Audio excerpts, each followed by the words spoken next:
wiil dhalinyaro ah ayaa damcay inuu hooyadii buur dusheeda dhigo si uu halkaa waraabaha iyo libaaxa ugu cunaan isna uu uga raaxaysto hadalkeeda ileen waayeel ayay noqotee gurigii ayuu ka soo kaxeeyay hooyadii wuxuuna la soo dhex maray keen weyn hooyadii waxaa galay shaki aad u weyn wayna dareentay inuusan xaalka wiilkeeda caadi ahayn marka ay hooyadii bilowday intii ay keenta ku dhex jireen inay jarjarto caleemaha geedka iyo dhirta waxayna ku tiirinaysay dhulka ilaa meeshii buurta ahayd ee uu geeyay hooyadiisa hooyadii ayuu keenay buurtii meel ayuuna fariisiyey wuxuuna ku yidhi hooyo isug waan ku soo laabanayaa kadib markuu soo noqonayay ee uu keenta dhex marayay ayuu ilaabay waddadii uu guriga ugu noqon lahaa wuuna garan waayey halkii uu hooyo kaga soo tagay intaas kadib wuu qayliyey isagoo leh hooyo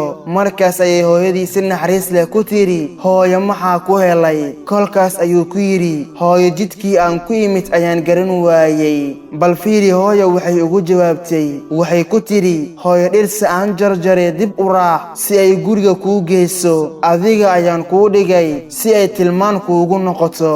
subxaanallah bal eeg hooyo naxariisteeda allow hooyo jannada ka baraabi